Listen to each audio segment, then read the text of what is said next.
এখানে এক ভাবনা তো একটাই যে বিচারটা হতে হবে, দোষীদেরকে খুঁজে বের করতে হবে। এই সরকারের তো ভিন্ন রকম ভাবনার কোনো কারণও নেই, কোনো সুযোগও নেই।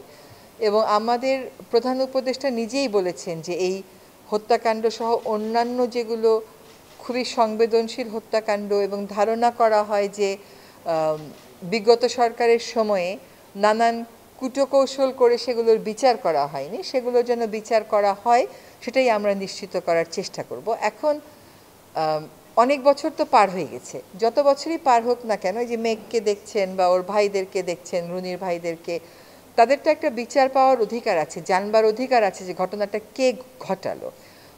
সরকারের সাধ্য মতন চেষ্টা করবে। অনেক বছর পার হয়ে গেছে, এখন সাক্ষ্য প্রমাণাদির বিষয় আছে, আর বহুবার এটা সময় নেওয়া হয়েছে।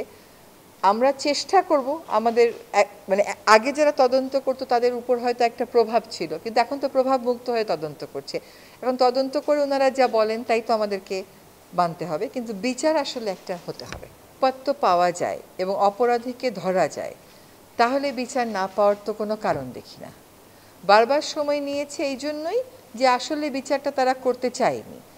কিন্তু আপনাদের মনে আছে কি না, ওই যে মগবাজারে একটা হাইজ্যাকিংয়ের ঘটনা ঘটেছিল, একজন নারীকে বলা হতো যে তার হাইজ্যাকিংয়ের কারণে উনি মারা গেছেন, হ্যাঁ, ছিনতাইয়ের কারণে। পরে অনেক বছর পরে কিন্তু তার রহস্য উন্মোচিত হয়। তো আমরা যেটুকুন বলতে পারি যে বিচার প্রক্রিয়ার উপর, তদন্তের উপর সরকার কোনো রকম প্রভাব বিস্তার করছে না। এর আগে যেটা হয়েছিল, প্রভাব বিস্তার করা হয়েছিল, সেজন্যই বিচারটা হয়নি। কারণ আমাদের পুলিশ কিন্তু সবসময় একটা কথা বলে যে পুলিশ চাইলে পারে না এমন কোনো কাজ নেই, পুলিশ যদি চায় ঠিকই আসামি ধরে ফেলতে পারে। এখন অনেক বছর ধরেনি, সেটার একটা ভার তো আমাদেরকে বহন করতেই হচ্ছে, যেহেতু আমাদের কোনো প্রভাব নেই তদন্তের উপরে, স্বাধীনভাবে চলছে। তদন্ত রিপোর্ট যদি ঠিক মতন আমাদেরকে তথ্য উপাত্ত দিতে পারে, বিচার অবশ্যই হবে।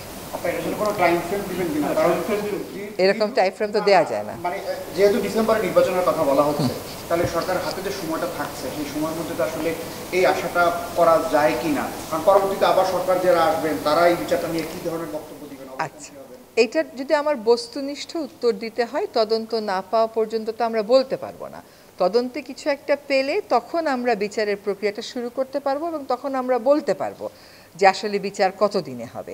আমরা একটা কথা আছে, justice hurried is justice buried, আর justice delayed is justice denied. তো ওদের ক্ষেত্রে already justice delayed is justice denied হয়ে গেছে, তাই না? এত বছর যাবত ওরা কোনো বিচার পায়নি। এখন অন্তত এইটুকুন ওরা সান্ত্বনা পাচ্ছে বা বুঝতে পারছে যে সরকারের কোনো অসৎ উদ্দেশ্য নেই বা ভিন্ন রকমের কোনো উদ্দেশ্য নেই যাতে করে ওরা বিচার না পায় এবং অপরাধী যাতে আড়ালে থেকে যায়। অন্তত ওইটুকুন শক্তি সাহস তাদেরকে আমরা যোগান দিতে পেরেছি। তারপরে তদন্ত হওয়ার পরে আমি বলতে পারবো যে আনুমানিক কীরকম সময় লাগতে পারে। তদন্ত রিপোর্ট না আসা পর্যন্ত এটা বলা যাবে না। সেই তদন্তটা ত্বরান্বিত করার জন্য সরকার কোনো করবে কিনা, যে সরকারের পক্ষ থেকে প্রাধিকার মামলার যে তালিকা করা হয়েছে তার মধ্যে এইটা একদম শীর্ষের দিকেই আছে। ফলে প্রাধিকার মানে তো অবশ্যই তদন্তকারী সংস্থারা অনেক গুরুত্বের সাথে এবং দ্রুততার সাথে দেখবেন। Thank you. জি, আপনি বলেছেন যে তথ্যপাত্র থাকলে বিচার না পাওয়া মানে না পাওয়া কোনো আপনি কি এখন বলতে যাচ্ছেন তথ্যপাত্র? সেটা কি আমি বলতে পারি কি আছে কি নাই, এটা যতক্ষণ পর্যন্ত প্রকাশ করা না হয়, সাবমিট করা না হয়, ততক্ষণ পর্যন্ত বলতে পারবো না। যে কোনো একটা বিচার করতে গেলেই তথ্য উপাত্তের ভিত্তিতে আপনার করতে হবে, আমি সেই আঙ্গিক থেকে বলেছি। আরেকটা কথা হলো কি, যে যেহেতু এখনো পর্যন্ত কোনো রকমের তদন্ত প্রতিবেদন আসেনি, বারবার কেবল আগের রিজিমে টাইমই নিয়েছে, তাতে করে কিন্তু সমাজে অনেক রকমের সন্দেহ দানা বেঁধেছে।